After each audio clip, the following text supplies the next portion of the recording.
Hit it. Dude, I could listen to instrumentals all day. Yeah, for sure. Once I found this guy, like, it's just, I don't know, it's a very nice vibe sometimes to not have any words to try to memorize or like hear the beat over. And I think everybody who loves hip hop kind of wants to be a rapper at some point or another in their life. So or at least thinks they can. Or at least thinks they can, right? Because it's always funny, like when you hear instrumentals like that, you have all these rhymes in your head, and you're like, bro, I can spit, and then you try to actually say them, and that's nothing comes out. Bro. So you end up like, fuck it, and that's all that. But in your mind, well, it's the same thing with trying to remember the lyrics to a song. You're like, oh, I could rap this whole verse, and you're like, oh, fuck, he's doing faster than I thought it was gonna go. It's so weird how something can happen in your brain almost flawlessly, but trying to put that into the universe. Like, even with drawing, when you see someone draw and they do it step by step, you're like, oh, it's just a line right there. A circle right there, and then you got a bitch face. But try doing it. I used to have this weird-ass thing when I was a kid, and I guess I still have it too, where you hear a song and you haven't heard it before, and I felt like I could predict the next word. But then if I actually tried to say what the next word was, I wouldn't know what the word is. I remember thinking that as a kid, and I was like, oh, I know this song. Yeah. No, I don't. You know what that is? I believe, because I have the same thing, and I think a lot of people do. It's the difference between passive and active listening. Okay. Right? Because when you're passively listening, you're not really trying to anticipate or really like take in the information as it's coming. Yeah, because you get bits and pieces and it flows. You're thinking about other things. But when you actively listening and you're specifically focusing on it, we do that so seldom. Yeah, that it feels like prediction. I do that with podcasts now that I think about it. Like I'll think, oh, I know what the end of the sentence is gonna be, and then it's not that. Like, damn it, I almost had it. Yeah. I've noticed how little I actively listen by listening to podcasts, because I've gotten in the zone where I'm listening to so many podcasts, and a lot of them end up being about very similar topics. So you could literally not listen to 30 minutes of it, and then you'll go, what did I just hear? And you can't recite a word of what they just said for the past 30 minutes. So I got to consciously get back into like, okay, I try not to do as much stuff while I'm listening to podcasts. Otherwise, I just end up like in some zone thinking about something else. And I also have this thing where when I'm listening to podcasts and somebody says a good idea, then my mind just runs off with it. and then I do that when I'm reading books sometimes. Where really? I know I'm reading, but I don't know what I just read. And I'm like, fuck, I just got through 2 paragraphs and I got to go back. I did that with Sapiens so many times when we were in Costa Rica, because I was just like looking out over the water. Like I could see it in my peripheral, and I'm like, oh, fuck, I just missed that whole point he made, because I see a little I mean, I do it with TV shows too. That's a good thing, though. You look down at your phone for a second, and you look back up, you're like, what? I don't even understand what just happened. When did he say that? But I would say that is a sign of something good that's happening, because your mind is... It's something like it's sinking within your brain, and your brain is like, this is something good that I like. Let me try to make it my own thing, because no ideas or concepts are really original. All they are the babies of other people's thoughts. And so, can someone have an original thought in this day and age? It had to be way the fuck out there if they were to have one. But then we don't live in a vacuum, though. So, what do you mean? Right, because I get that, but what do you mean in relation to? Because how could you have a thought that is not in some way based off of, if another not thought, someone else, something else, which was the thought of someone else? How could you have a genuinely pure thought? Yeah, I don't think it exists.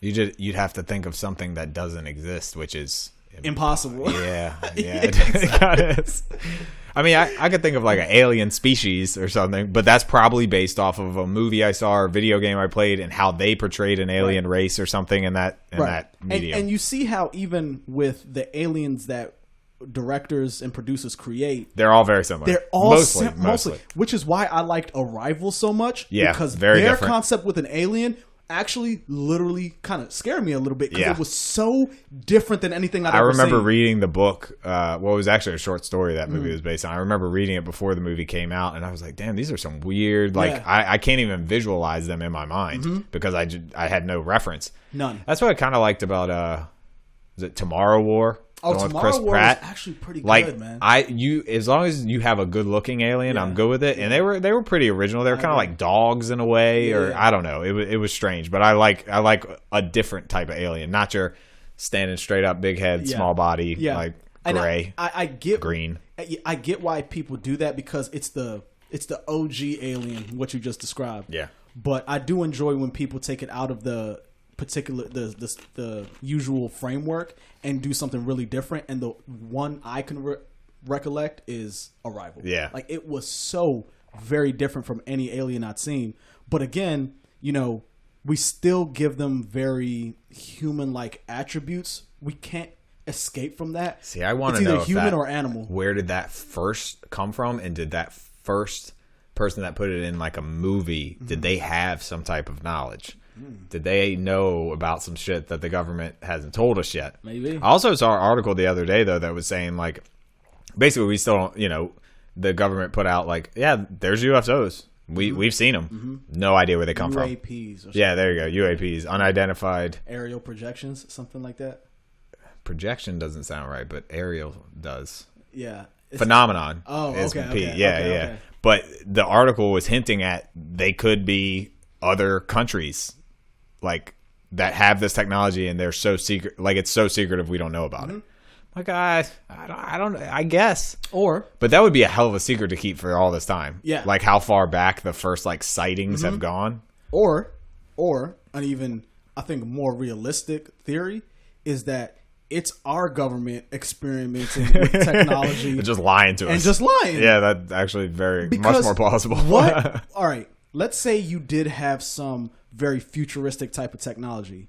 What better way to get us to just lose our shit and get giddy and not pay attention to that it could be a weapon than if you say it's aliens? Immediately, when they said it was aliens, nobody even acknowledged the fact that they could be fucking with us. I don't know why. It's one of those things that probably because for so many years they've denied the existence of any of it. Right, true. But when has the government ever just said, here's the truth unedited, guys? It just doesn't work like that. No, so it's just in our haste to want to hear and know and see aliens, we immediately took something that the government told us and said, oh yeah, that has to be true because of how badly we wanted to believe it. Everybody, your Joe Rogans and the people who are big alien or sighting advocates immediately took that as proof of like, yeah, aliens exist. And I was like, man, slow down a little bit. I just be really hard pressed to people just want it. Yeah, that's what they want. That's what it was. So people use that as said, see, I'm vindicated. Aliens exist because the government said so.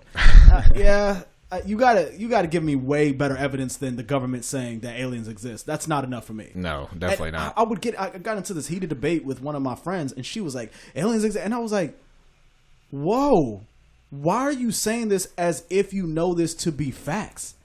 She was so convinced just based off of these stories from like that from pretty legitimate people like that that admiral or that colonel or whatever he was.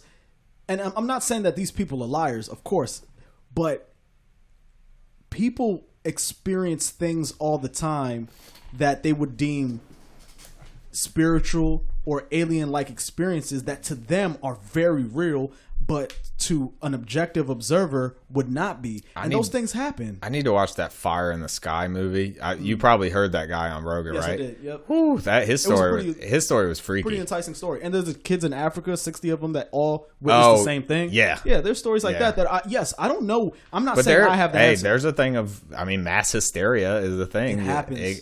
Group mentality. It happens. But, God, I want him to be. I think I probably heard this on Rogan because I listen to a lot of shit. But he posited, it was either him or somebody else who posited, could the government or governments be experimenting with psychological drug weapons? Like, what if they dropped a DMT bomb?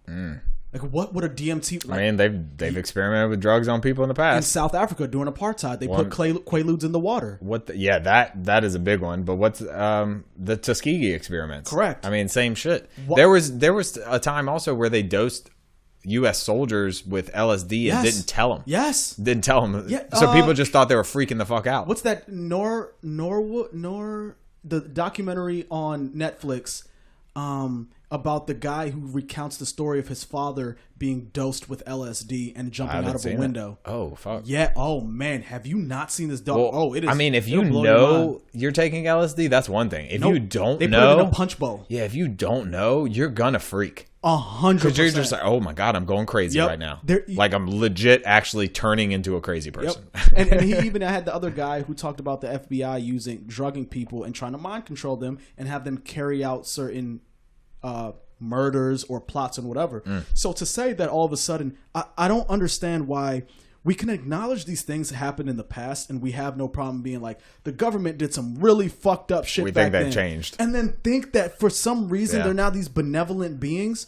Why would that happen? Yeah, no, it doesn't. It's just, as we talked about last time, it's all about power and control. So why, if I knew I had a drug, a stimulant, whatever, that could influence the way people behave and act and think, I am 100% using that as a government. If you're power hungry, that's the way to go. Indeed, for sure. Indeed. So I would say to all the alien enthusiasts, just because the government told you that aliens might exist or they're these objects that they can't identify, take that with a grain of salt, man. If they ever do come, or if we know they're on their way or something, I will be on the top of that tall building like an Independence Day. We're like, yeah, take me. And you know what happened to them? They all died. Take me. Yeah. But hey, that's how, if they're coming to destroy the Earth, I'm going out like that. You might for as sure. well, bro. I'm not gonna be Will Smith in the jet or in the jet trying to fight him. Welcome to Earth, bitch. I'm not doing none of that. And I'm not being a slave. I'm not being a slave for aliens. I don't know. I do not. What happened? You can only get probed so many times before you're like, all right, guys. And what if they have some type of device that makes men get pregnant? I'm not going through that. Whoa, that's out there.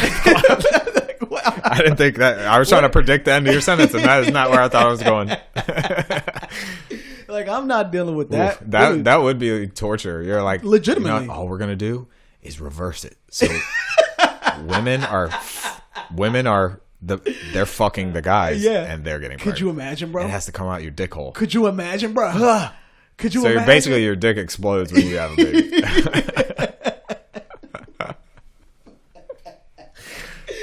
I mean, that would be so crazy. I don't want to say it's not possible, but I do want to say it's not possible too. I would never want to. Look, to all the women and the women in our lives that are gonna give birth, shout out. Yeah. Like, y'all are amazing for doing what you do. But only you can do it. Yeah, I'm not. I'm so glad I don't have to go through that. Women got it tough. It's only you. They got it tough with that part. Bruh, so I think I've talked about this theory before. Men and women each were given our strengths, right? And men, our strength is obvious. It's the physical, right? It is, look, you take one of the weakest men you know and one of the strongest women you know and have them throw a baseball, the weak man will probably throw a baseball. Yeah, I did read something the other day about how the throwing was a big deal with that. Because spears and shit like that. Oh, okay. Yeah, I get that. Right? I'm going to use it. It flabbergasts me sometimes when I see a man that can't throw something. It's so weird. It is very strange. So I'm like, damn, you didn't do nothing as a kid. You would have not contributed to a tribal society. You would have been one of the gatherers, not the hunters. Yeah, like throwing some. Even I was with some kids outside the other day, and I picked up a football, and it was just natural, just boom. I'm like, I hadn't thrown a football in years, but that ability, and even I was never really taught how to throw a football. Yeah, I just knew how to throw a football. It took me a while to figure out how to throw a football because of playing so many years of baseball. It's a completely different motion. Yeah, for sure. You have to like kind of roll it off your fingers to get the spiral going. I knew kids that threw a football like a baseball. I guess you're right though. That does come from like throwing spears or rocks or whatever at whoever or whatever you're trying to kill to kill or to eat. It's a very efficient way to either ward off enemies or kill something, right? Yeah, what was that? I swear Rogan talked about that one time where it was some like monkeys were using, some type of ape was using rocks to like either hunt or to ward off lions or something like that. Like It's like, God damn. They're very intelligent. Well, yeah, because they're us. Mm-hmm. Yeah, they're just like one step removed. But what was I gonna say? So men and women are very similar. There was a point to this. Oh, so yeah, strength. So men, we were given our physical strength. We can run down like all about that, but it's very evident that men are stronger than women for the most part, right?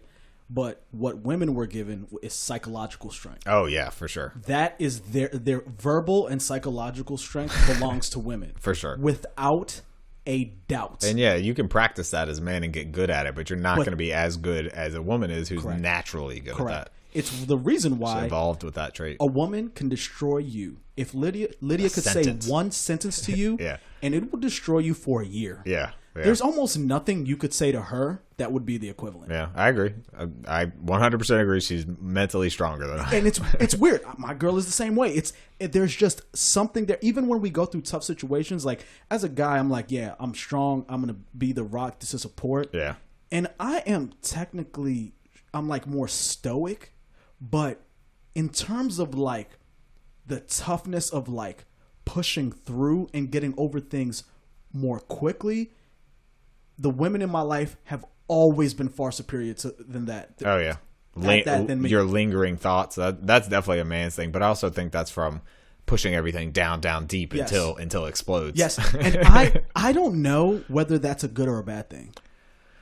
Ooh. I'm not sure. Yeah, because you can like brush things off, but at the same time, eventually they're coming back. Right, but I kind of need to be that because, like, think about it. Like, if some shit went down right now and we had to like flee the house, you would have to be strong for like you can't like, oh, this sucks. I need to cry about it real quick. Yeah, no. You can't do that. You got to react. You gotta you gotta be able to get rid of those emotions immediately and think on your feet. For sure, yeah. In order to protect your family. Mm-hmm. So then with that knowledge, I have a hard, when people are like, you need to express your emotions more, I'm like, I don't know whether that will benefit me long term. Because there could be a situation in which I need emotions to not be present at all. But because you've talked me into fucking exploring my feelings, I'm over here thinking about, how do I feel about this situation? While the zombies are eating your neck. And we're dead. And we're dead. Yeah. Right? So I have a hard time figuring out. I'm not saying don't show any emotion, and I think it's strong to be vulnerable, no doubt. But I think stoicism is a valuable trait in men. Oh yeah, for sure. It's weird to me to watch UFC fights with women, and I like to bet on the men's fights, but the women's fights I can't bring myself to bet on because one, they don't normally get knocked out as much as men. So it's not as exciting. It's also harder to determine a winner when it goes to like a decision. But they also, maybe they don't get knocked out because the woman doesn't have a lot of strength to knock them out. But also, I feel like they push through shit. And like I've seen women's fit. There was one a couple weeks ago. There was a cut, and you could see into her skull basically, and she kept fighting. That's nuts. The fight wasn't called. That's nuts. She just kept going. Yeah. I saw a woman that her whole face, she looked like a different person after the fight because it was that swollen. Because she just took punches the whole time, never even got knocked down. Wow. But she lost the fight very handily. Yeah. But it's just like, damn, it's probably a combination of both. But the mental fortitude shows through there for sure. It is 100% different. I've seen it in my personal life, as I'm sure you have. I've just seen women be able to handle much more psychological adversity than men. For sure. Yeah. And again, I think there are evolutionary purposes for that. And even take things like mental retardation. There are way more mentally retarded men than there are women. But on the flip side, there are way more geniuses that are men than there are women. So we're more numerous around the poles. That women coalesce in the middle. We're on the ends of the bell curve. Correct. They're in the middle. Correct. I feel like it's better to be in the middle. Because in a way, you can make a legitimate argument that being in the middle is better. Yeah. Because the chances that the extreme end you end up is the good one. Yeah. They're low. We don't want that. They're low. I mean, you want one version, but you don't want to risk getting to that version by going to the opposite route. Exactly. And someone has to take care of you for the rest of your life. 100%. And there's extreme variation in men for good reason, because different men are ideal in different situations. Brock Lesnar is ideal if monkey is coming at you. Right? This man could beat a gorilla in a fight. Because he is a gorilla. Dude, every time I've seen this man, whether it was when he was wrestling at first or when he did UFC later, I swear, and it might be the sword tattoo down the middle of his chest, which is so badass. It's pretty fucking but I'm sick. just like, damn, this dude was not built for this time period. He was built for when people wore armor. He is the mountain from Game of Thrones. I don't know if you know who I'm talking about, but just a massive dude that could take a lot of punishment.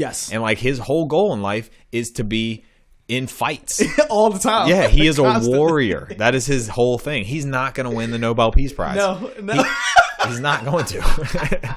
Or, unless he beat up the guy who votes for the Nobel Peace Prize. Now, give me this. God damn it, you nerd. Fucking nerd. You know what I'm saying? And then there are guys like, I would think that we lean more in the spectrum. We're definitely not all the way there, but they're the Bill Gates and the Steve Jobs, who they're necessary in times like these to tinker and to figure things out. And because in not every situation is a gorilla coming at you. No. Sometimes you need more strategic. You need the nerds. You need them. They're just, you need more delicacy sometimes from a man, but you need a man to do it though, right? And that's where the guys who aren't considered the prototypical jock come in. And that's why we vary as men so much. And at the same time, if the example is you and I, it's more so we might be in the middle of the bell curve. Correct. Like to where we have some physical traits and some mental traits, which, as we said, it may be better to be. I mean, although, I'd like to have Bill Gates' money, but and maybe his brain and Brock Lesnar's body. But, we don't do that yet. We're not building Transformers out of people yet. Or the Power Rangers when they used to, remember when they used to get all the droids together? I watched the Mighty Morphin Power Rangers movie the other day. Dude, the original one, with Ivan Tommy Ooze, yes, and that's a great movie. Bruh, I watched it and I was like, I thought, man, when they jump out of the plane at the beginning and they're like on like snowboards in the air. Yeah, dude, I watched. As a kid, I was so impressed by that. Man, it was it was easily my favorite show on TV. Yeah, and I watched it again, thinking, okay, I'm an adult now. Yeah, I'm really not. It's gonna lose some of its cachet. Yeah, nope. Watch the whole movie like this is my They ended shit. up doing so many different versions of it, like to keep it going. But I feel like I remember as a kid there was like a series finale for it, and it was like a big deal to me and my brother. It was like it was going to be the end of it, and we even met. This may be controversial now because I think he got in trouble for some sex stuff. Yeah, but the guy that played the Green Ranger or also the Tommy. White Ranger, Tommy. We met him at the mall near Richmond when we were kids and got his autograph on like a picture. I definitely don't still have that. That's but cool, man. Yeah, but it was just like I remember having Power Rangers, just toys and everything. I was obsessed back in the day. But that's a great movie. Dude, that's a classic. Excuse me. You could never do there. You could never do some of the things they did though. Take for example, the Black Ranger was a black guy. Yellow Ranger was Asian. Yes. I mean, even the Pink Ranger being a woman would be weird nowadays. Could you imagine being that on the nose about things? Why did they? Like what, dude? All right, so we nobody talked about gave this. a fuck back then. I don't know if we talked about this at dinner the other night, not on the podcast, I think. But Key and Peele. Yes, had a great sketch that was supposed to be like based on Power Rangers type thing, and they kept calling the one black dude in the group Black Falcon, but his name was just Falcon. And they're flying in their jets and trying to destroy the monster, and they're like, "Black Falcon, do you read?" And he's like, "That's not my name, man. It's just Falcon, all right." And it was definitely supposed to be a play on Power Rangers for sure. Yeah. But I remember realizing that when I was like a teenager or something. I was like, damn, they were on the nose with that. It was weird, man. There's like, just so you don't get confused, the Black Ranger has to be a black guy. The Red Ranger can't be a black guy. Speaking of which, did you ever see there was a YouTube like quick movie that was put out? Do you remember that? Power Ranger one. Dude, if they made that actual movie, that shit was very dark. It was so good. Yeah, it was. I remember you sending that to me. What is the guy's name? He was in Dawson's Creek. James Vanderbeek played the Red Ranger. No idea. You would if you recognize him, typical white guy, blonde hair, that guy. So everyone. Did you ever see on Viceland the show What Would Diplo Do? No. He also played Diplo, the DJ. He played Diplo in the show, and it's so fucking funny. They just make him out, and he had to have a hand in it, but they make him out to be a complete idiot. But that dark Power Rangers. I mean, it was only probably like 10 minutes long or something, great, man. but it was awesome. I think really they killed him in that trailer. Yeah. They killed the Red Ranger. I was thinking when I saw it, I was like, "Oh, this is something that's going to be coming soon." Yeah. So I got really hyped. But, it was just something they do those sometimes on YouTube, and it's like I watched. There's a video game. It's only on PlayStation. It's called The Last of Us, and they're actually making an HBO show, and it's going to be, from what I saw, more expensive than Game of Thrones. Like it's the most expensive thing that they've ever produced, and it's going to be money. I mean, the games are made like with Red Dead Redemption. The Last of Us is my favorite game ever, and it's amazing. Like it's like playing a book or a movie. Like you are in one of the better stories that's ever been, and they have a bunch of Game of Thrones alumni signed on, like super big actors and actresses that are doing it. But it don't even remember where I was going with this. Completely forgot. What were we talking about? I'm not even high. God damn it. Oh, I lost my train of thought. They recently put out, and it was maybe like 8 or 9 minutes, a little YouTube movie just like that Power Rangers one that fans made of like, and they look just like the characters from the game. Yeah. They even like the special effects were even so good, and I'm like, how the fuck do people do this? It's different, man. Just having like a laptop, you can do so much at this point if you've learned and studied and are talented, but. I mean, shit. It's impressive that people can do that with just a camera setup and like some random actors. Dude, I completely agree. It's we're almost. I feel like we're almost about to cross the uncanny valley, where the uncanny valley is.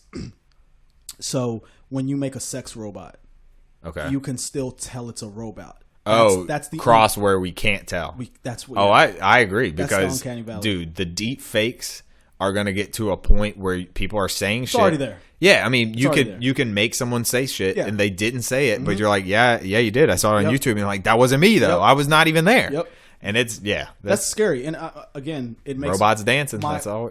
my mind always goes back, and I won't rehash it. We don't have to have this conversation again because we just had it on the last one. But I will say, every time I hear something like that, it just makes me think: is this how every civilization has ended? Because there is no good way to pull back from this brink. So it just only seems that like the people that built the pyramids or something, like that's how they get went too away. Technologically advanced, and then because to this day we don't know how the pyramids were built. I'm really in the mindset of we will get there eventually, and that will be what ends us. If something else, I mean, super volcano, asteroid, some shit like that, which is just as likely, not just as likely, but those are likely. easier for me to accept though, because like a natural thing, like even if it is like global warming to where we destroyed the earth, okay, well, we saw it coming. It's a slow burn, and that's why people don't give a shit about it, because it's such a slow burn. But if it was where we created something that didn't exist for the betterment of us,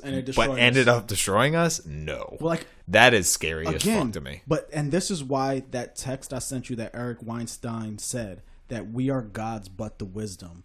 I think that's he captured the entirety of what you just said in that one phrase, that we are, because there's this thing that it's almost like you need to the wisdom is hindsight, and you can't have that unless you already fuck it up. It's a lose-lose situation from that point. It's so weird because we, as human beings, what we are able to do psychologically with technology and the things that we invent, we're able to surpass our biology by light years. Yeah. So people are going to live to mid 100s eventually. Right. We're not supposed to, though. But by the time we're living to 100, right, we're going to have created technology that would take 100,000 years to evolve to. Yeah. Right? So like we have dating apps, and people are having less sex because we don't know what to do with dating apps. The weird thing is, to me, like dating apps, and I was like, I mean, I feel lucky because I met my wife right when that was taking off, like 6 years ago or so, when Tinder and Bumble were huge. Yep. But I feel like there would be more sex because of that. Maybe think so. I mean, I know we talked about Japan last time and their whole issues, but I would think there would be more. You would think so. But it is actually working against our biological instincts, and it is creating so basically what it's doing is this. There are social norms and rules that we have put in place in the real world to deal with the inequity that naturally occurs in the human species. And what am I talking about with that? So on dating apps, it is overwhelmingly men. Oh yeah, for sure. It is overwhelmingly men. Because I would think because they're trying to look for quick sex. Correct. That is no strings attached type shit. It ties into what a guy wants, right? Yeah. And they've done studies and they found that men swipe right on 80% of women. Dude, I've seen friends of mine. They're just like, it's a numbers game. It's just I keep swiping and it'll eventually. I will weed out through the ones I don't want after I've gotten the matches. Yeah, that's how guys work, right? Because I was on there for a little bit and that's how I operated. That's like, oh, okay, all right, bad bitch, and keep her, message her. This one sucks, get him out. But I did not filter while I was swiping. It just takes too long. Where right? I don't give a shit. It's so efficient. It's just that's like the efficient way. But that's how men operate too. Where that it's is like, how we it's are. Like, you know what? I don't need the filler. Give me the start, middle, and end of the story, and we're good. That's it. That's it. I just need the facts. That's not how women tell stories. No. Not at all, bro. No. Right? And so, like my favorite comedian, Teresa O'Neill, always said, a man just we don't even care if you can read. We don't give a women. That's true. Hear me now. You could be completely illiterate. I'm gonna say it. You could be retarded. If you are sexy, we will sleep with you. Yeah. We will figure it out. So just beware that all these men that you think you got this charming fairy tale story with, we are fucking monkeys. Just never forget that, right? We are. So back to what I was saying. So men swipe right on 80% or more of women on the app.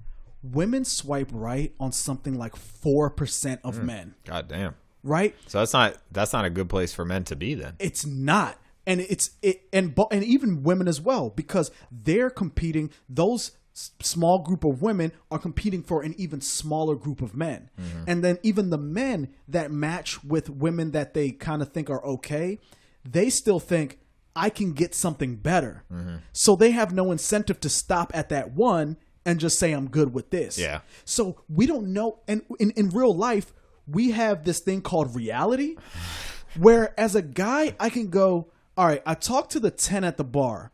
That went nowhere. I talked to the 8 at the bar. Again, it went further, but still qualifies as nowhere. Still in the same position. Still in the same boat. I talked to the 6. Things went well. I talked to another 6. Things went well. I guess I am 6 quality.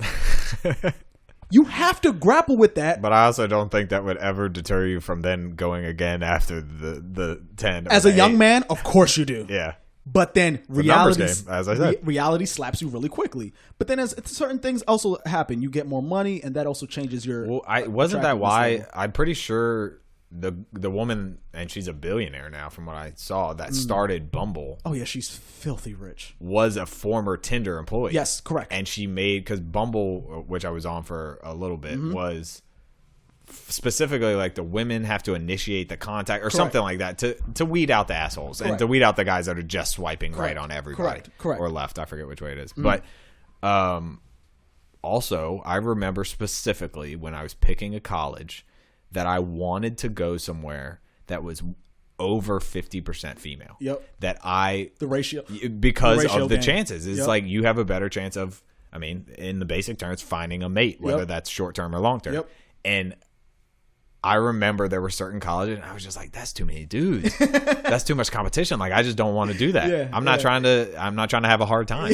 So I remember like CNU it was like 60-some% women. Yeah. Yeah. And it was like, yes. Yeah. That's good. And dude, and a lot of guys, I mean, until you find a woman, a lot of your life is based on that calculation. What am I putting myself in the best opportunity to be around more women than there are men? Yeah, I mean, think about like clubs or even parties where like I remember going, it's like, don't bring too many dudes with you. Yeah. Like, you know, only bring like one other guy with you. Or like if you're trying to get into a club and there's 6 guys, they're like, this is too many dudes. Not even a chance. Are y'all together? Yeah. Oh, y'all ain't getting no chance.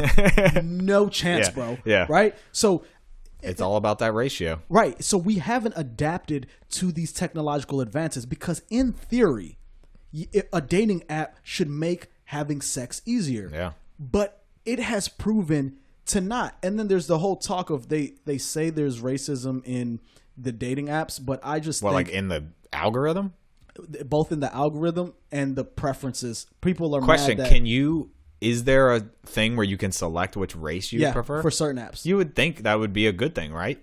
Like they removed it after George Floyd. Oh, really? Yep. I was gonna say based on just like, I mean, you can't necessarily help who you're physically attracted to. Nope. If you're only attracted to people of the same race, so be it. So be it. I mean, as long as you don't have like a weird like overall issue with other people dating different races, right. You know, it's natural.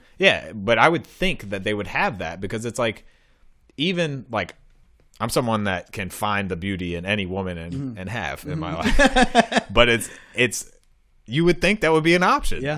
I want any shit when I'm searching for a laptop or something like that online. I want all the filters. Yeah, that's why I hate Amazon, because they have shit filters. Like you can't get drill down to bogus products and all this. But say you go to Best Buy, you can be like, all right, I want something within this price range that has this much RAM, that has this much storage. Like you got to have those filters. Like if not, it's not going to be as efficient. It's not selection anymore. Yeah, I don't feel like it's as efficient either. So removing that just makes it even harder for people to get together. Correct. So the assumption is that these algorithms are biased towards people with brown or darker skin. And my theory is just simply there are significantly more white people on these apps than there are black people. I mean, again, I think when we have these conversations about black and white, we make it seem like the country is 50% white, 50% black, when in reality, it's over 60% white and 13% black. Yeah. So if you're a black guy who wants to get a white woman, you have more choice, but at the same time, they have less choice,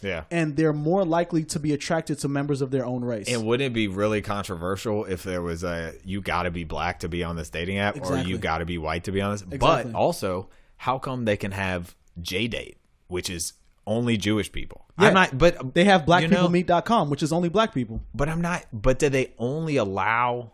I don't know anything. It's not that they only allow, but it's explicitly written. Like if I go to black, basically, if you get on there, you're getting no matches because all these people are on here the because incentive is completely. But like, if I want a direction. Jewish woman, it's like I can't do it because I'm not Jewish. Exactly. There's I know I've seen a commercial, and it's probably only since I've moved further south. There is definitely one called Farmers Only. Farmers Only. Yes, that's a real thing. That's a real thing, bro. You better have a tractor in your goddamn picture. I'm swiping left. Yeah, man, and it's all these we've advanced in a way that's so beyond anything that we biologically can come close to understanding. Again, we have set up these social structures because we've had thousands of years of experience on how things work and don't work, and then we have these apps. We just throw these bombs in the game and say, "Nah, we made it easier," but no, nobody. We have evolved for something archaic, and then you throw this new thing in. It has people just don't know how to act. It's called a hookup culture, and it is an actual culture with very specific rules, and if you don't abide by those rules, you end up alone. Yeah. And that is a hard thing for a lot of young people. I can't imagine, because I will say this: when Tinder first came out, I had success because when Tinder first came out, I'm sure my age on this one, because there was one called Plenty of Fish. Oh yeah, I was on Plenty of Fish too, bro. Before. What? Yeah, that was I was cracking hoes on Plenty of Fish, bro. My boy went to he texted me. I only saw black people on there for some reason. Well, it was weird back then. My boy texted me, and this had to be like 2011 or 2012, and our friend's older brother had told us about it. He was like, "Y'all need to get on here," and we were just out of college and stuff. And he texted me, and this was well before dating apps were like, a legitimized thing where you weren't going to meet a serial killer. It was more like a Craigslist misconnections type thing. Yes. And he texted me, and he was like, "I'm going to this girl's house. If you don't hear from me by 2 a.m., call the police." I was like, "Dude, I probably won't be up at 2 a.m., so good luck. Like, I hope you make it. I don't. That's all I got for you." Yeah.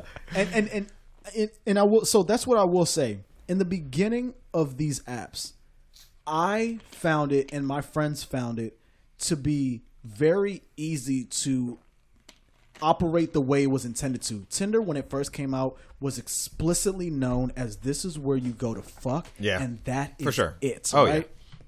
Yeah. And what ended up happening, right? I remember swiping on a girl that I was already we'll say hooking up with. Yeah. And she swiped on me too. And it was just like, why did we do that? It was just like, all right, let me just get this out of the way because I saw you on here. Yeah. So we both know we're also looking for other people. So awkward. Yeah. So it's when these things first come out, right?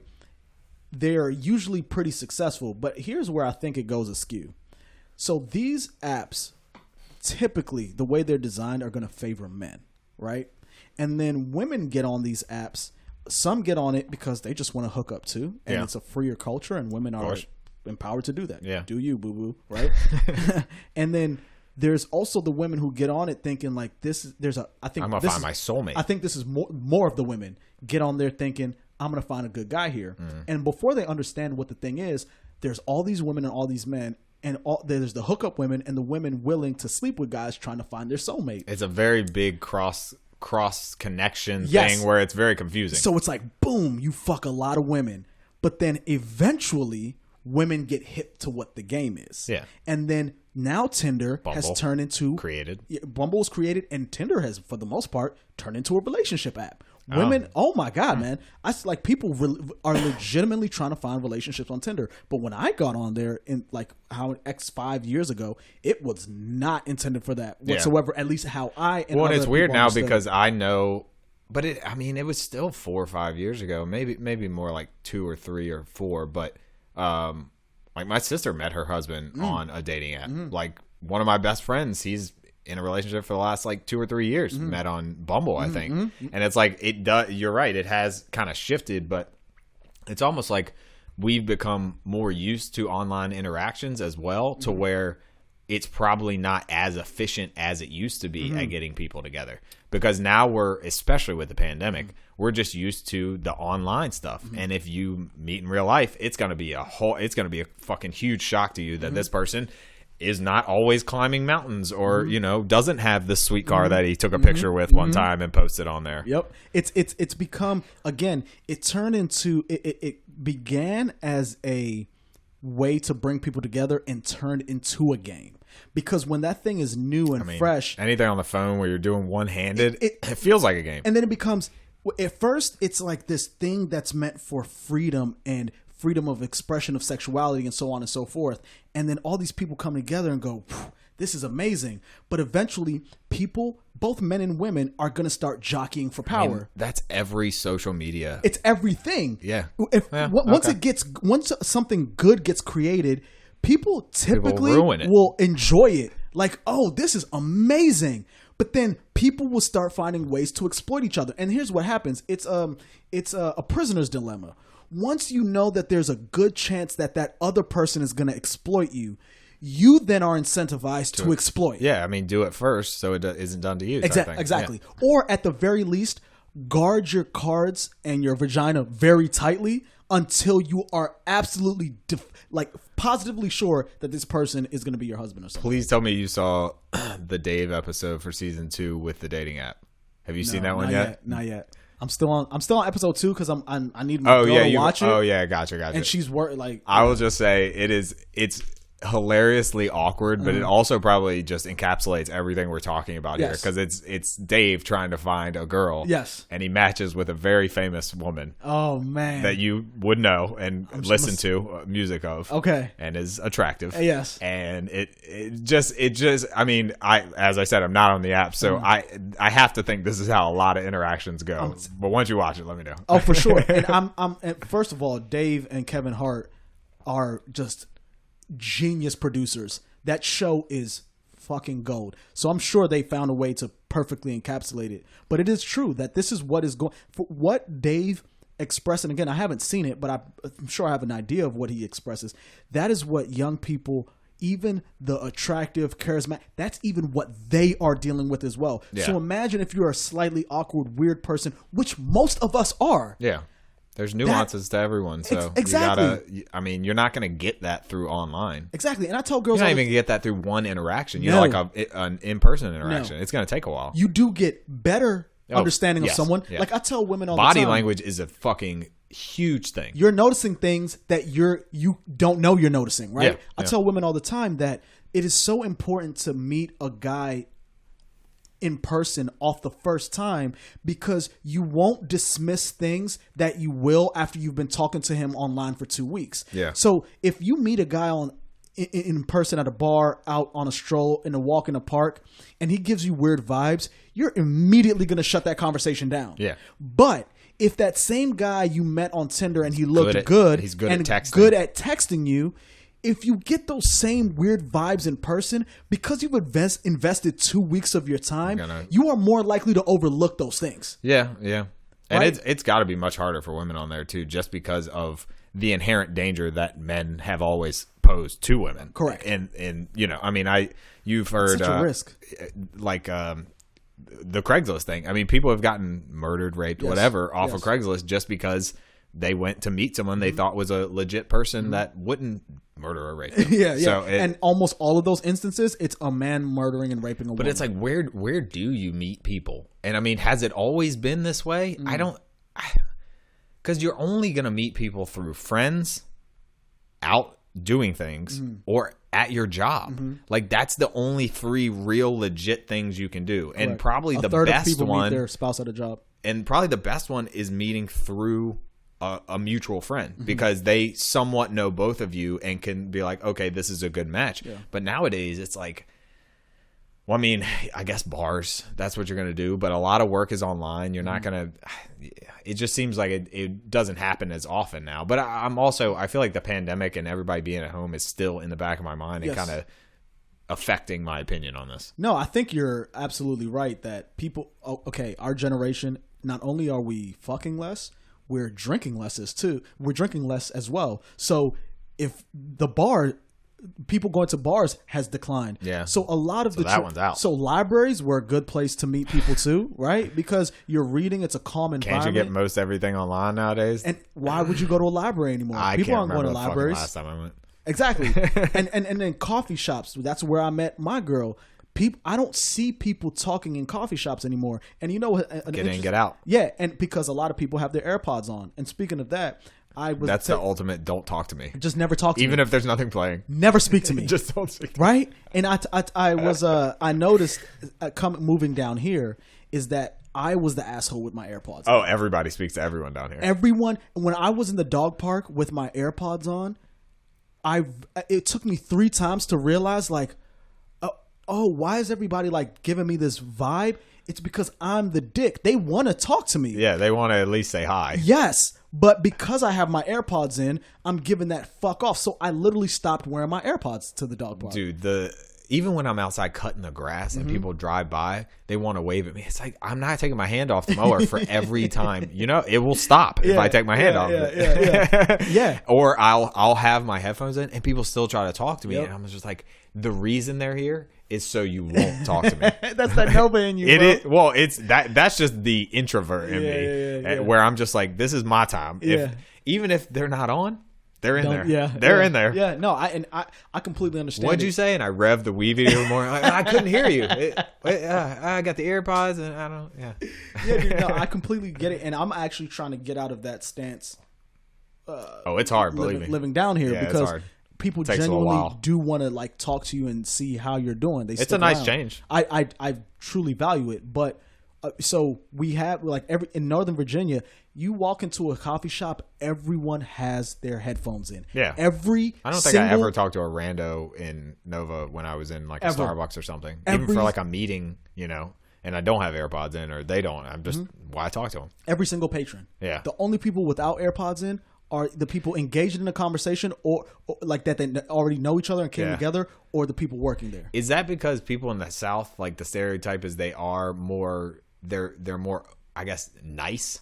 And then people, the further you go north, the more asshole-ish people can be? I think it's true, because I think what ends up happening, right, is places like here. Now, we're in a more suburban area with a lot more types of people, but you have less different types of people down here. I get what you're saying, right? Yeah. So there's typically white, black. So here you pretty much have white, black. There's not a lot of Hispanic. You'll see there's an Indian family in my neighborhood. Okay, you'll see a smattering like once every blue but not moon, Nova, right? where every single house could be a Asian, completely different Japanese, person. Yeah, like you might not find a white person in that whole neighborhood. Correct. Yeah, where here it's predominantly white and black. Yeah, and I think there were I can remember maybe 2 or 3 Asian kids in my high school, and the rest was white and black. Yep, that's it. Yep. And so when you're in an area where you feel comfortable with the type of people you're around, it's much easier to be courteous, to be friendly, and be talkative. When you move into and then there's a lower population. But also there's not as many cultural differences where you don't,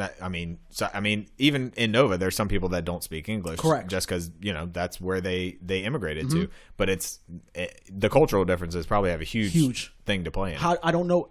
I don't know whether I'm going to be able to speak to this person and relate to them about anything. Are the jokes going to be as funny? Will they land? Yeah. Will they even understand? Do they like sports? Yes. This person they like something like cricket that I don't know shit about? Correct. And this person looks very different. Are they going to understand the words that are coming out of my mouth? Yeah. Like Chris Tucker said in Rush Hour. Great quote. Yeah. Right. And so I think, and then when you get those larger populations of very different types of people you don't feel assholes. You just don't feel the comfort level. Yeah. So you say, I'm just going to stick to the people that I know, and it's a less neighborly environment. Correct. Yeah. So you move down south, it's like, I know what type of person you are. You look like other people I've interacted with for a long time. Yeah. I'm cool with that. I don't necessarily know if it's a skin color thing though. I'm not saying skin. I'm saying in your whole aura, basically. Maybe there's just something to areas that are just cities in general where there are more people packed tightly together. That's probably the biggest factor. And they almost can't afford to be neighborly. Yeah. Because there's too many fucking people to be neighborly. Yeah. You can't wave at every fucking person you see on Main Street. Like, because it's just, that's going to be 1 million people in every day. Correct. Yeah. So the smaller the community, the more neighborly people will be. The larger, the more asshole-ish people will seem, at least. Still got your outliers. You do. I've seen them on the Collington Facebook page that Lydia shows me. You still got them. Yeah, so they exist, but it's fewer and farther in between that I've seen. So yeah, man, it's with what were we even talking about in relation to this? Oof, we just went down a whole rabbit hole. Hole. I don't know. Okay, I don't. So let's transition. Let's talk about why we even set up this podcast for today. Well, to tell you the truth, I don't think we can't talk about all 3 topics. Okay, there's no possible way. Let's talk about why the conversation started. Okay, let's talk there. Right. All right. So if you guys are not familiar, I mean, I can tell you, I watched the whole video. Lil Nas X released a video recently. He did. Of him being ass naked. Correct. Dancing. Doing a choreographed dance.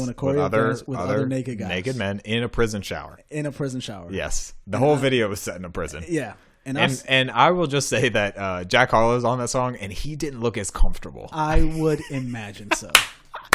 I mean, the first, when you start the video, there's a guy twerking on him in the prison cell, like with a pink prison uniform on. Yeah. And then the next scene, he's got 2 guys holding, the outturned pockets. Oh my god! Like, man. as his bitches walking through. So all right, Lil Nas X I remember when we first started this podcast. That was right around when Old Town. I remember playing for that for you. Like, damn, this shit was wild. Like that shit still. And yeah, he makes good music. He does. And I almost think that maybe with this new video, because of how much hate he's gotten, because of his comments about the devil, that he almost made this as much over the top as he possibly could. Okay. And that is, like, people call him a troll, and I think he is. Like, he does to people. There's a lot of Milo Yiannopoulos in him. Okay, all right. Yeah, he's but also a gay guy that trolls. Yeah, and it's almost like the people that have issues with him, he knows that exact set of people, and he's honing in on what will make them uncomfortable. Okay. I completely get that type of thought process. Okay. My issue is this. I don't even know if it's an issue. You just don't like seeing swinging dicks dance around? I get it. I don't want to see it either. That's number one. That's on the top of my list, right? But then, of course, I could just not watch, which that's a respectable argument as well. It was a mistake you even found it. Yeah, it was. That's how I came across it. You're looking for a Lil Dicky freestyle accident. that doesn't exist. Yeah, it was accident. You're like, did you mean Lil Nas X and all the dicks? I was like, no, right? So, okay. So my thing is, I don't care about the, conservatives are going to hate this and like God-fearing Christians and the devil. Look, I get the Christians. I get the conservatives. I get why they're.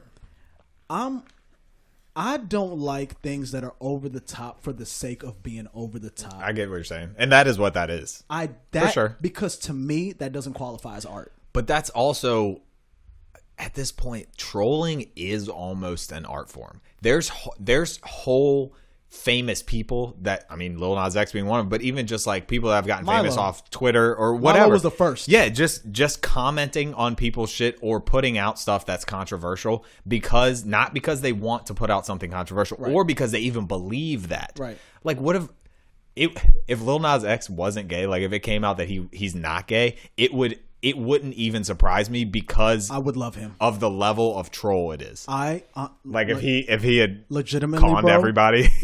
I'm telling you right now, if he comes out and says he's not gay and he's been trolling, my respect meter for this guy will shoot through the fucking Richter scale. And that's my whole thing is that like trolling can be, and that's half the reason I think I got off Facebook in the first place because people couldn't have a debate, like an intelligent debate where it's like, I'm going to type a paragraph, you read it, and then you type one back. It was more so like destroying you and your character. Yeah, you have to troll, and whether that's, not taking it seriously or whether that is getting personal, like personal attacks type things. And that's why I respect him, because I see the evolution over the last 2 years. And not like I watch music videos ever, but because you told me about it, I watched it. Yeah. I actually watched two of my favorite. You unblurred all the. No, I watched two of my favorite reactors. React to it, and they're both, I think they're brothers, and they paused it multiple times, and they're just like, okay, let's not pause it right there. And it was just like, what are you doing? Like they were just looking at the camera like, Lil Nas X, what are you doing? Like, why did you have this? This is not necessary. Yeah, look, and two things that bother me, right? I don't like if women just were ass naked dancing for the sake of riling people up. Again, I'm not going to consider that art. Am I going to watch it? Probably, but I'm not going to consider that art. Oh, hold on. Then I don't like people flaunting their sexuality for the sake of their sexuality. Like, I don't care that you're gay, dude. But it doesn't have to be your entire identity. You don't have to throw that in my face to get me to respect you or to listen to you. Two things on that. That one, gay people have been kind of oppressed and suppressed before. Not anymore. Well, I know, but for so long, you see, I mean, the pride parades and stuff like that. They're very flamboyant. That is, I'm not saying that's what all gay people are, but you tend to have a lot of flamboyant gay people that want to kind of shout it from the rooftops, and not like. And I can say that's gross. Well, yes, yeah, you can, but that's perfectly acceptable. What I'm saying is it's not like they have been in the time where it has been super oppressed. But I mean, shit, just going back to the late 90s, you got presidential candidates saying that they don't believe, gay people should be able to be married. At all. Certainly. 20 years ago, gay people had a legitimate gripe with the way this country treated them. Today, though, that shit don't exist. Well, yeah, but it's also, I mean, exist. The other point but it's is that, and I just watched an Always Sunny episode that I've seen before, and it goes right into this, that art, there is no definition. There is no good definition. That's fair. Art is whatever you think art is. That's fair. Art is everything, and fair. Art is nothing. Yeah. It's like it's almost and there was a thing in the Always Sunny episode where it's like the price of art is determined by what you would pay for it. Yep. It has there's no market for it. Yep. There's no actual this painting is this and this one's a little lower than this. What makes it high, what makes the value of paintings high is that other people are valuing them at that amount. It's just like for me, I love Jackson Pollock paintings. Jackson Pollock is my favorite artist of all time. It just speaks to me in such a profound way. By him. Let me see. But other people look at Jackson Pollock's and go, "That's not fucking art." But to me, that is completely art. Yeah, right? I see what you're saying. I love his art. I could stare at his art pieces for hours and just try to figure out. A little bit like that. It's just kind of more so like the one on the left here. It's all over the place. Yes. Like I don't. It kind of like gives me an insight to their mind, and like it's like I can almost see them through that. So I get it. And other artists do not speak to me in the way Jackson Pollock does. But there's also art that doesn't even get its due or its appreciation for years down the line. Absolutely. Where it's like, what maybe you're ahead of your time, basically. Absolutely. Where you can't even express yourself in the right way. And then 20 years later, like, man, this dude was a genius. Yes. Like, and he didn't get the appreciation he deserved. Correct. Da Vinci is the oddball, right? Da Vinci was the man from like day one. I mean, I'm going to just say it. Who painted the Mona Lisa? Wasn't it Da Vinci? I don't know, but that shit ain't that good.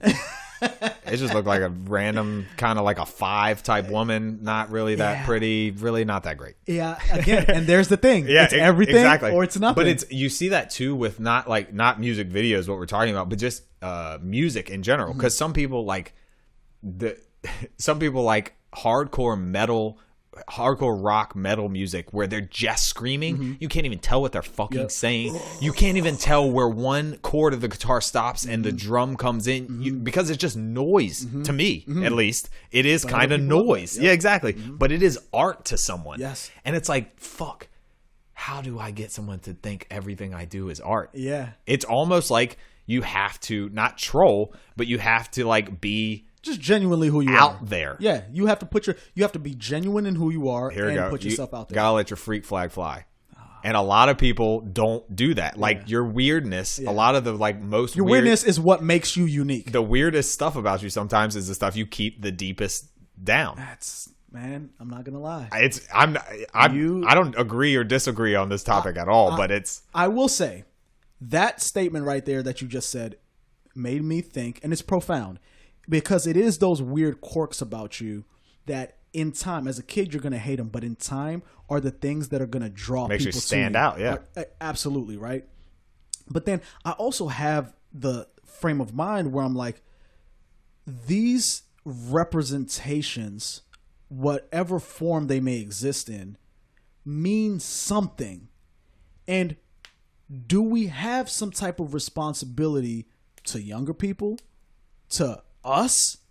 Where does it, because we know that we won't show someone killing someone and call it art.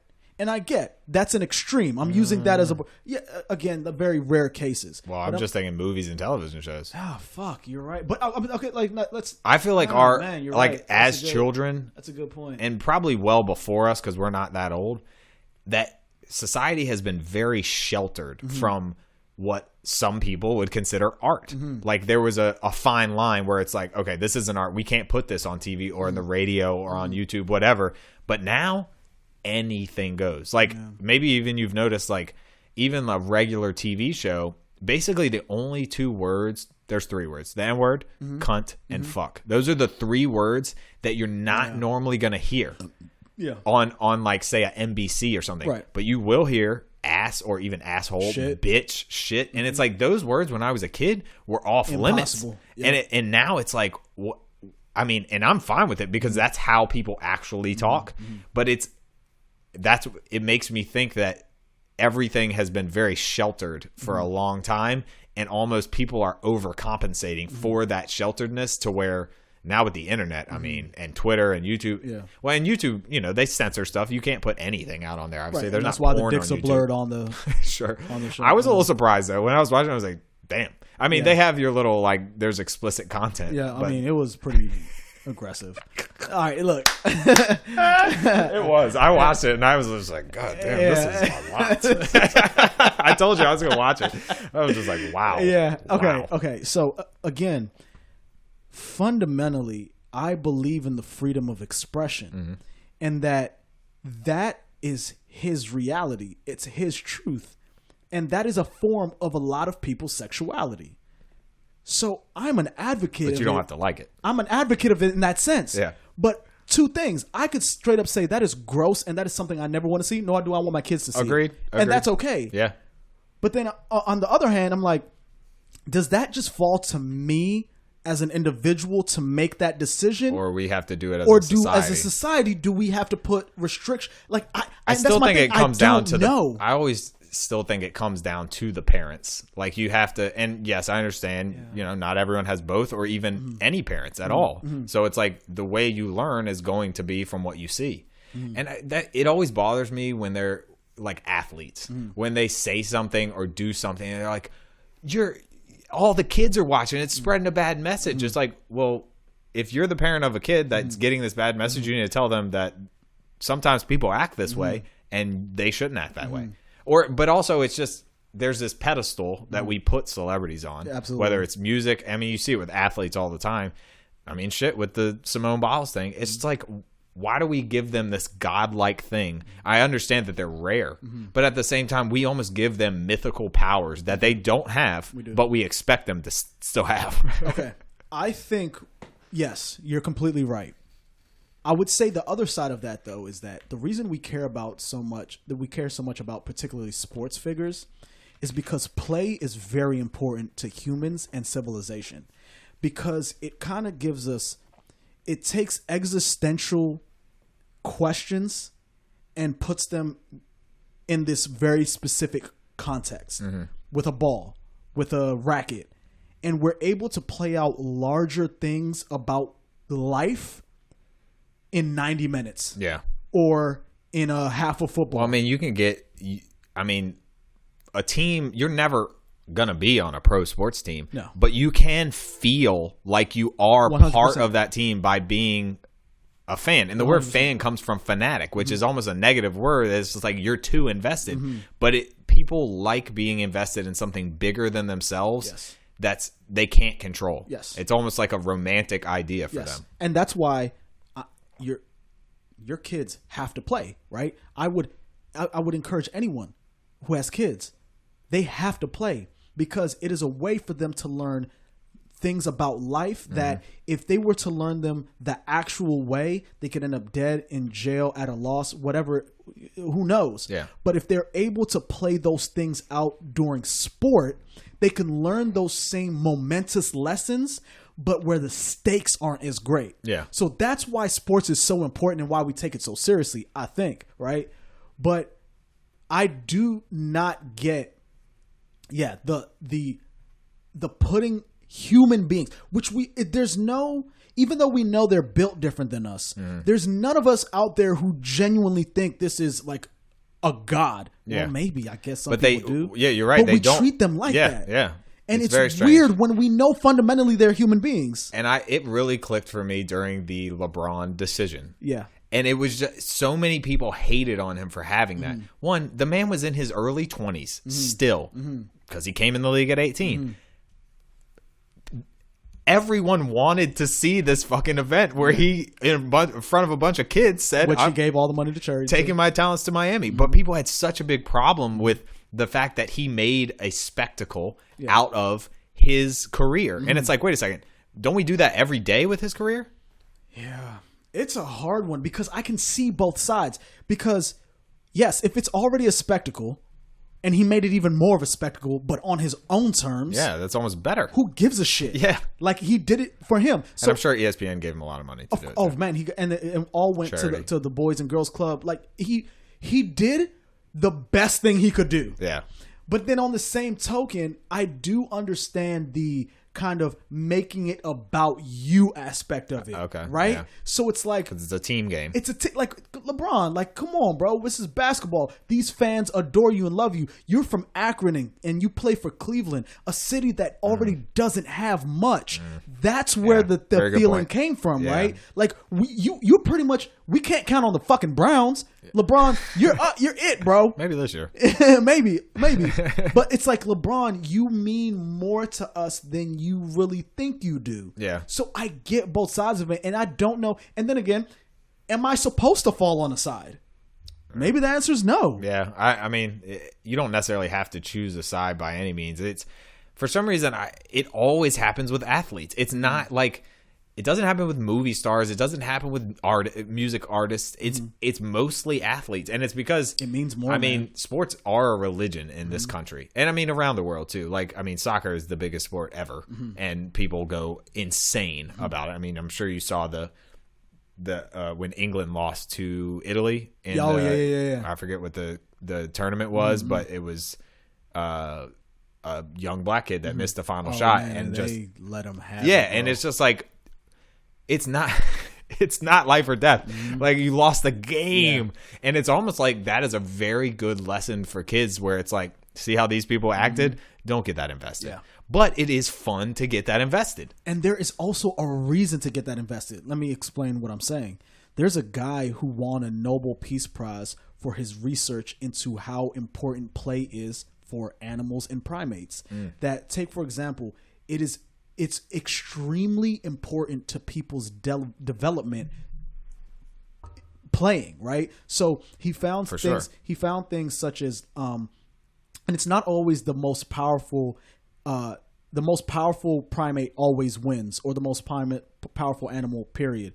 That the incentive for most animals is to keep playing. There's something fundamentally important about playing that we need to continue doing it. So, for example, if you take a big rat and a smaller rat, right? The big rat who could easily win all the time, lets the little rat win 30% of the time. Because if the big rat does not let the little rat win at least 30% of the time, the little rat will stop playing. And this is in rats and mice. That, like, play is so crucial that a big rat that could easily just, if it was just about power and like dominance, the big rat would just beat the little rat, let it go to its corner, and wouldn't want to play anymore. I've proved my point. Boom. That's it. But play is so important that it is in their DNA to let them win a certain percentage so that they can keep playing the game. That is mind-blowing. And we even know, I don't know if you had any knew any kids who were single children or kids who didn't have a dad that played with them. They're fucking weird. Were they? Well, I mean, I find that with a lot of kids that just didn't play sports, period. Yep. Like, their social interaction skills just don't translate. Off. I mean, think about homeschooled kids. You're not going to get the same interactions with kids on at school, go to recess, all that shit. I mean, fuck, there it is. Why is recess a thing? There you go. You need to interact, and the parent that's most important for play with children is obviously the father. Yeah. And when your father is not in your life, that's the crucial aspect because moms can play. It is different with dad. I remember my dad.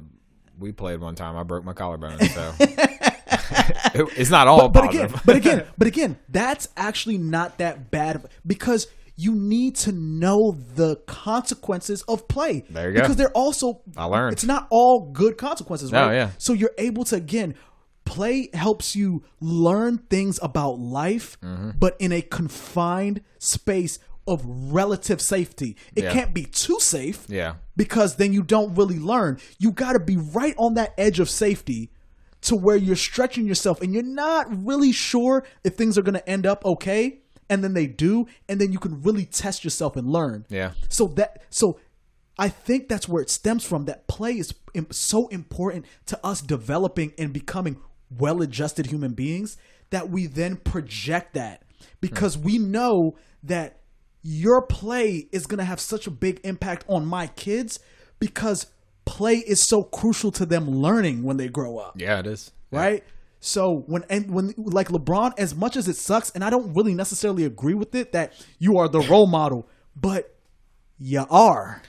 Yeah, but I still think it's mostly on, it's just so much pressure that they put on athletes to be these perfect role models for kids, when it's like, I am just playing a game. Like, it is just a game. And also, even just like requiring athletes to do interviews after games, especially after ones they fucking lose.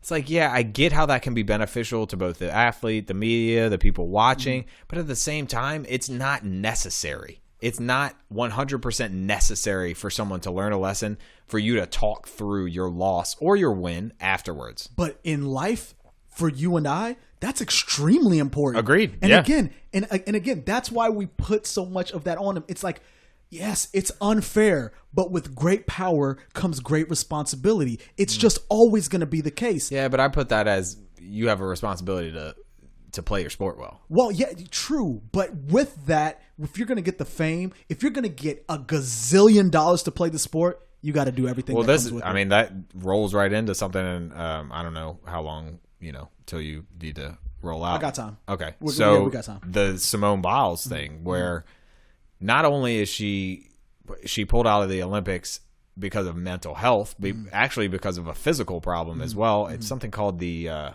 twisties. Oh yeah, it's basically the yips in golf, or like in baseball. Well, it's where your brain can no longer control your body. Yeah, and I was like, that sounds very dangerous and not fun at all. You get what's the thing? What's the name for it in baseball? Yips. So it's the yips in baseball. Yeah, okay, yep. Where pitch like.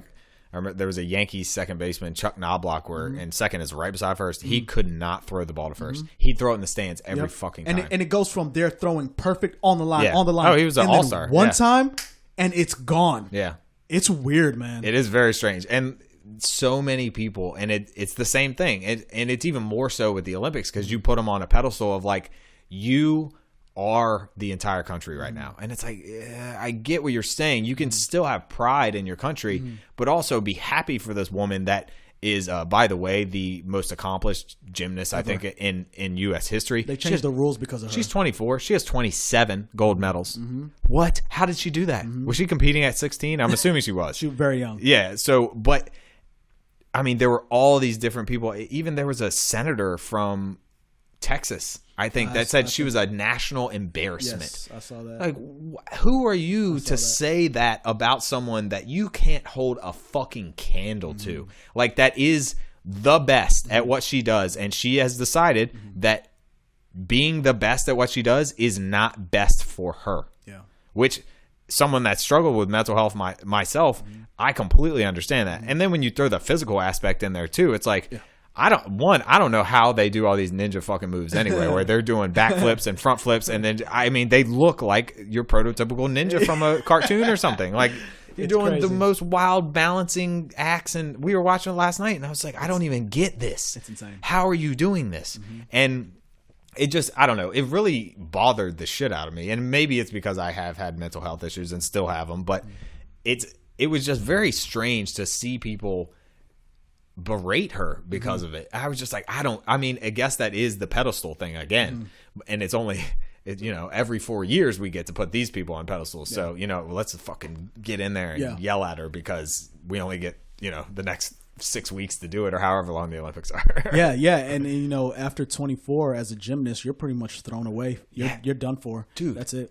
I saw a woman that has competed in every Olympic game since she was either 16 or 18. And she's like 40. What the fuck? She's a beast. Specifically because gymnastics is very hard on your body. Yep, that Brazilian. She's amazing. The one Brazilian that was in the finals last night, in the last 4 years, she's had 3 ACL surgeries. Jesus. And she was 22 or 23. Yeah, man. Oh, my. It just does something different to your body. And all of them are this jacked, and they're all short as fuck. Yeah, especially the dudes. Well, I guess maybe you just can't be a tall gymnast. Maybe it just doesn't work. It will be difficult, right? It will be difficult, dude. All the guys they have very small heads, and they're all massive. Their arms are so big, massive arms, bro. And the women, you don't notice the arms, but you notice the legs. Yes, they're huge. Yes, and their shoulders too can be pretty broad.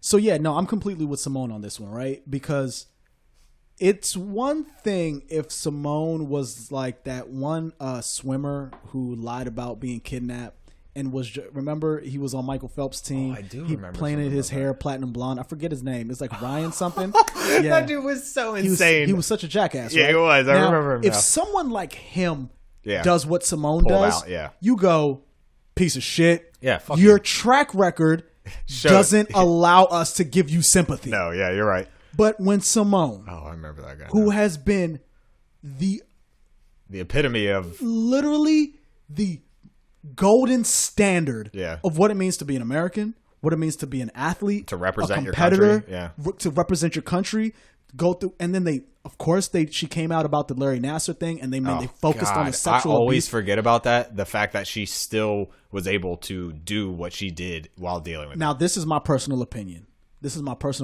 I have, of course, I don't know shit about whether this is true, but my assumption is the reason Simone was probably why she came out later and was so hesitant to come out about Larry Nassar after all those other women did, is she had to know the extent to which they would focus on that, even leading up to and during the Olympics. Especially with her because she's so successful. Because of who she is. Yeah. So I wouldn't be surprised because Simone has handled this pressure a ton in her life, but she didn't have to answer, oh, you just want a gold medal. How about that rape? Like, I know they weren't that aggressive about it, but they did pieces on her about it before. Every single thing that they've done on ESPN or whatever they talk about. In some way, Larry Nassar's, this dude is going to live infamously. It's weird that we just can't not talk about it because it is a struggle she went through, which is, commendable that she was able to overcome it. But it's almost like you could just sweep it under the rug and not talk about it. Just stop talking about it. You could do that. Let this girl fucking live. Yeah. She's doing the most important and hardest thing that she has ever done in her life, trying to represent an entire nation. Yeah. And then you're going to add the additional stress of having to talk through her sexual abuse on top of that. So in my theory, I was like, I wouldn't be surprised if that had a huge part in why it was just like this, like her brain, she had built her brain up, this foundation of mental strength where she could completely withstand the pressure of the Olympics.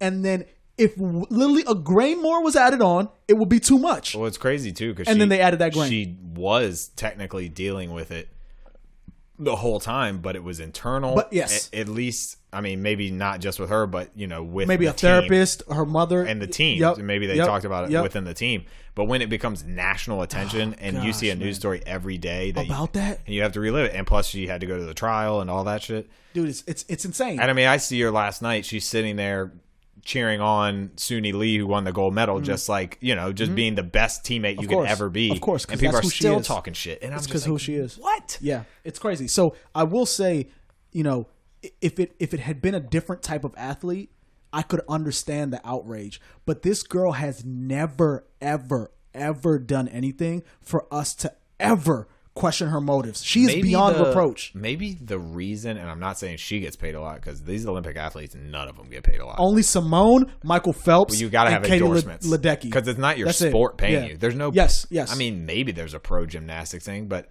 no. Pro table tennis, robbery, man. Dude, I was watching handball the other day, and I was like, we could have started a CDW team and been in the Olympics. Yes. Or the 3-on-3 basketball. Those people suck, dude. They're so bad, dude. I was watching that. When did that become a sport, by the way? I don't know. But I think Ice Cube made it big when he did the Big 3 competition. The tournament. And I liked that. That was actually because cool. It was I watched old one of those NBA games. players, and they were hooping, trying to relive their years. But I watched a little clip of both teams going back and forth. I forget what two teams it was. Yeah. They missed 7 shots in a row. And it was just like, who are these? Are these Olympic athletes?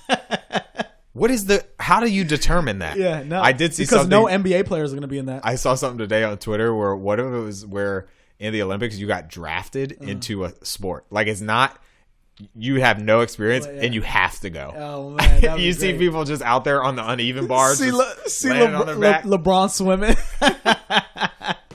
Or playing table tennis. Yeah, that'd be it's insane to me that these athletes train their whole life for something that only happens every 4 years, and then get no money. Yeah, they get no money, and their bodies are kind of fucked up after it. Like the Olympics as a thing should not exist.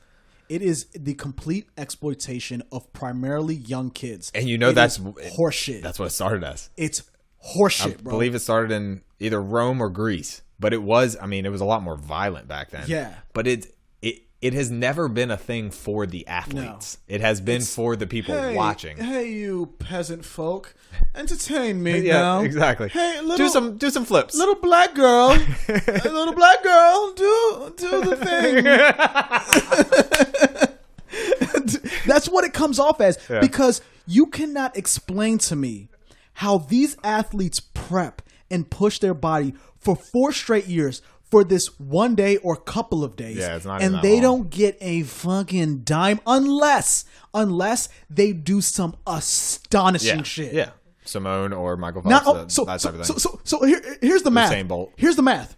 Not only do they have to become the 1% of the 1%, then they have to become the 1% of the 1% of the 1% to get paid. Yeah. They have to do a mathematically impossible feat. Oh, and in then order to earn along the money. lines or along the way, you can't do anything that the media could find out about you that could be bad. You can't smoke weed. It can't hit a bong. You I remember in college when that came out about Michael Phelps, and I was like, I like this man more now. You know, he almost committed suicide because of it, right? Oh my God. Like, bruh. Because of the media attention and all that shit. It's crazy, bro. And they don't get paid, man. Like, imagine if you worked at your job for 4 years and gave them everything you had. You were an outstanding upstanding colleague. You did your job perfectly. You were beyond reproach. And never anybody ever said anything. At the end of the 4 years, and they were like, well, you didn't crush it at 110% like he did, so you get nothing. It almost seems to me that, and not with the Olympic athletes because they don't get paid, but actual pro athletes, we always wonder, how do they make all of this money? And maybe, I mean, yes, it is based on you being one of the best at this random game in the world, but also the scrutiny, the attention. That's what you get paid for. Like, your life is under a microscope at all fucking times. You do not get paid to play basketball. Yeah. You do not get paid to play baseball. And that's, I guess, why the pedestal exists. Correct. Why you have to put out a good message for kids. Correct. Why you can't fight the fans in the stands, even if they throw a fucking bottle at your ass or whatever happens. We are paying you for the extracurricular. That's why people get so upset at these athletes when they say, I don't want to do this shit. They go, whoa, whoa, whoa, whoa. Don't get it twisted. That's what we're paying you for. Yeah. We're not paying you to dribble the basketball. There's a lot of motherfuckers that can dribble a basketball pretty well. No. But how many people could dribble that basketball in front of 100,000 people with millions more watching and then answer tough questions in their most intimate moments? After in some of their lowest and some of their highest. Yeah. And hold your composure through all of it and not go fucking insane. There's like 3 people that can do that. Yeah. And they're all playing basketball or football or baseball. Yeah. That's what we're paying you for, not for the actual sport itself. Well, basketball and football get way more media attention than any other sport, to where like the interviews are exhaustive. Yeah. Like, I don't give a fuck anymore. You're just asking the same question over and over again, rephrased differently than the dude that just asked that question. And then we go, we want to talk to them right after a game because we want their pure, unfiltered opinion. Yeah, and let then this man have some time to think before you fucking ask. But the few athletes that do give you that, you're an asshole for doing that. You're crazy. Richard Sherman, whenever the Jets linebacker who said, oh man, damn, what'd he say? Like, we want Samoa or something like that. To the interviewer after the game in the playoffs. And they played it indefinitely. Yeah, forever. Basically they mocking, still play it. Still today. Yeah. Mocking him. And it's like, but I thought that's what you wanted. Yeah. You wanted an athlete raw. What was it? Kirk Cousins? You like that? Yeah. You like that? And now he people will go use to it his against grave him. with that. People use it against him now. Anytime he loses. You like that, Kirk? Yep. You like that? He retires. The press reporter is going to be like, oh, you like that.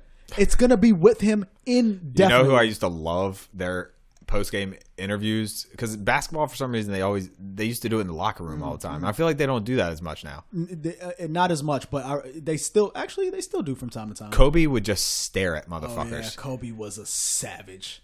Next. I'm not answering that one. Like, he would just give you 10 seconds of stare, and that's your answer. I'm gonna need the next one. Yeah. I didn't shoot 20,000 shots before the game today for you to be asking me this question. Sorry.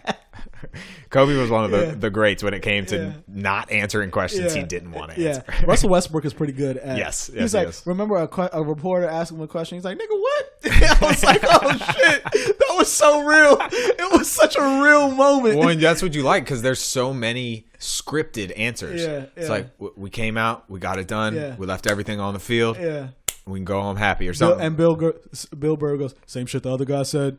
Like, of course, it's the same shit the 68 other guys said. And it's so weird that we put all this pressure on them when it is like, it's cookie cutter answers all the time. Yep. And so, like, oh yeah, we just want to hear him say that same thing over and over. Athletes been saying for 25 years. So all the people who are like, what do athletes get paid for?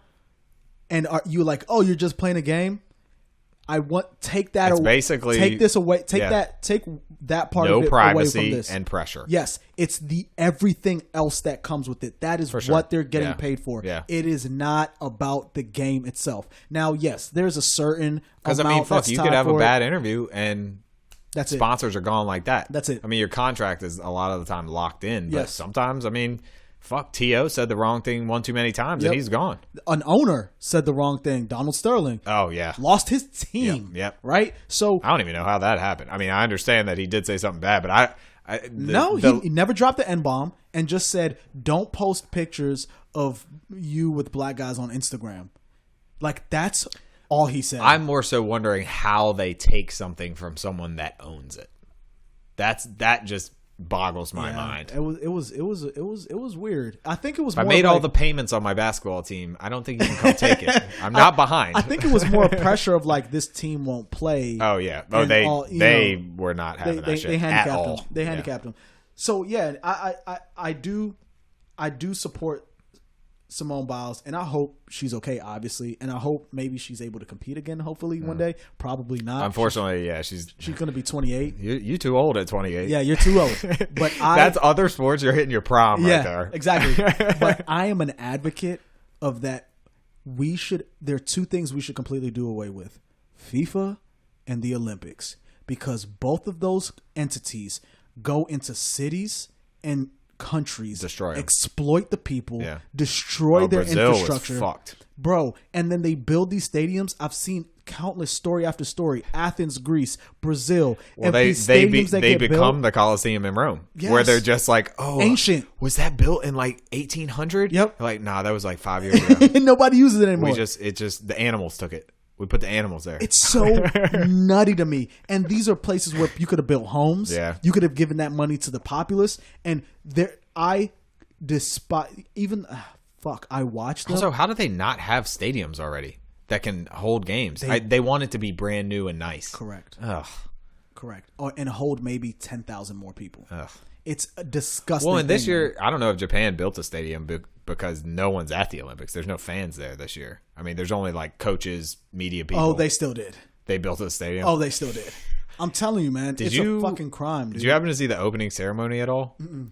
I didn't see the whole thing. All I saw was the part where they took drones and made them into the shape of the Earth. All these drones flying together at the same time, all had lights on them. Most of them blue for the water on Earth. The countries were white.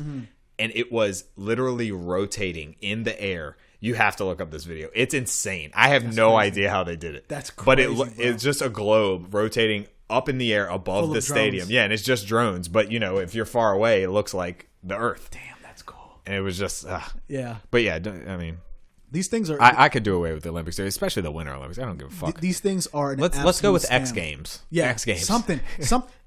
If you know what, Olympics, we don't necessarily have to get rid of you, but there needs to be a way that these athletes can get compensated for their hard work. You know what? That's it. That's all how it is. Is that the Olympic Village is a complete fuckfest. That's all it is. When you get that people that in shape and that attractive and young, what do you think is gonna happen? I saw a story today where this random girl she moved to Japan a while. She works for Vice, actually. That's what it was, a Vice article. And she matched with Olympic athletes on the dating apps. And she was just like, man, what is happening? Because she's in Japan, where we talked about where it's harder to get a man because they're more, I guess, shy. It's cultural differences. But she was just like, man, all these really attractive men are all of a sudden. I was like, yep, the Olympics are in town. Dude, I'm telling you, man. Get that many young people, and then their testosterone is higher, even the women's, because of how much work they're putting in on their bodies. And none of these skills are transferable to anything else. Like, you could be a commentator for the Olympics. That's about it. That's about it. That's literally about it. Well, then you also, I mean, you have the people that are coming from countries where they are almost forced into these sports, and if you come back without a medal, I believe there's prison camps for certain. Wow. I forget where that was. It probably China. It may have been China. Probably. Does North Korea have an Olympic committee? No, they don't. But I remember when it was sent people out, they would never. Back. Well, it was in wasn't it in England or London recently within the last 10 years? The Olympics? I think so. I thought it was. I'm not sure. Because there was so many reports of people going missing from the Olympic villages, because they were running away. They were going somewhere else, so they could not be found. So it was almost like the Olympics was their way out. Like, I'm not going back to my country. Wow. I think there were a couple. I remember China being in there. I feel like there were a couple African countries that sent people to the games as well. It's same type of thing, and it was just like, this is our best chance. We gotta go. Like they didn't show up for events. Like it wasn't even after it was over. Man. Yeah. And again, the reason why wasn't that story major? Oh, it definitely was, but it was at least 8. Okay. 10, probably 8 years I don't remember ago. that story at all. That's fascinating, man. Yeah, it is. And I'm sure it's. But here's what I'm saying. That's like that's their only chance to go somewhere and have like a legit excuse to go to that far away place. Yeah. And not have any supervision, I guess. Yeah. Knock out this handler and get the fuck out of here. Yeah. Sheesh, man. Yeah, there's definitely some tough spots around this world that we take for granted being in America. Of course. How great this country is. Yeah. But you go to some places in this world and it's just down. The only way to describe it is it's awful. It's hell. Like if you're not super religious, I like to think about heaven and hell this way. It's on earth. You can create your heaven and you could create your hell. And you need to kind of do that. Even if you're non-religious, you get the hell reference for sure. Right. You need to. And a lot of times it probably is hot as fuck wherever they're. Most likely, right? Right. Depends on the country. And you need to create your heaven and you need to create your hell because you got to have what you're running to and what you're running from. I think you need to have those two things mapped out in your mind, or else then you just get stuck just roaming the earth. But there are some places that are downright hellish, that there is no happiness. Agreed. There is no relief. There's no brief break in misery. It's just from start to finish, 24 hours a day, 365 days a year, misery. Places that you would never even fathom of visiting a day in your life. Yep. So... And they probably have an Olympic committee. Yep. They have representation. So. Yep. So I just hope that, the NCAA finally broke and the Olympic committee is way more powerful and way more influential. But I hope it trends in the appropriate direction for these athletes because they're doing this for our entertainment. And we as people, them representing our countries and our sports, we got to do better at saying, y'all can't let these dudes walk away and be working at Wendy's, man. Yeah. After they just competed and won a gold medal. For sure, yeah. Pawning their gold medals to make some money. Yeah. Like, come on, man. Come on. Well, I think that's a good place to wrap up. We got through a bunch of topics today. I agree. We'll save another one for next time. Yes. But, yes. I think this was episode 47, and it took me an hour and a half to say that. We back, baby! Welcome to Revolutionary Instigators. Hey. We're putting this at the end. We just always start talking. They know. If they're listening, they know. Yeah, I would hope so by this time. And enjoy all the ads we've now put into our podcast that I just figured out how to do. So, Like, okay, people. We made 32 cents this week. Yeah, we're honestly balling our ass off. I'm about to spend that 32 cents today, motherfucker. Okay. But nah, so next step is I'm going to create some place where if people really value this and they want more of it and want to like add comments or suggestions or stuff, I'm going to create a page for that so we can have a way of interacting. Probably there's nobody now, but if eventually that does happen and people want to donate and they enjoy what they're hearing, it'd be dope to create content for people that value it. Yep, and we're going to work on video as well. That's on me. Yes. I think I have all the right equipment now, we're going to try to get that out on YouTube without any, copyright infringement type music. So you probably won't be able to listen to our first 46 episodes. Yeah, maybe. Yeah, that's probably true. It is what it is. But fortunately, the music is separate, so cutting it out. Yeah, I could easily cut it out. Yep. They won't know what I'm talking about when I say, "Hey, shit, that's groovy." Yeah, right. Just know some dope shit. All right, guys, we'll catch you next time. Thanks for listening. Yep.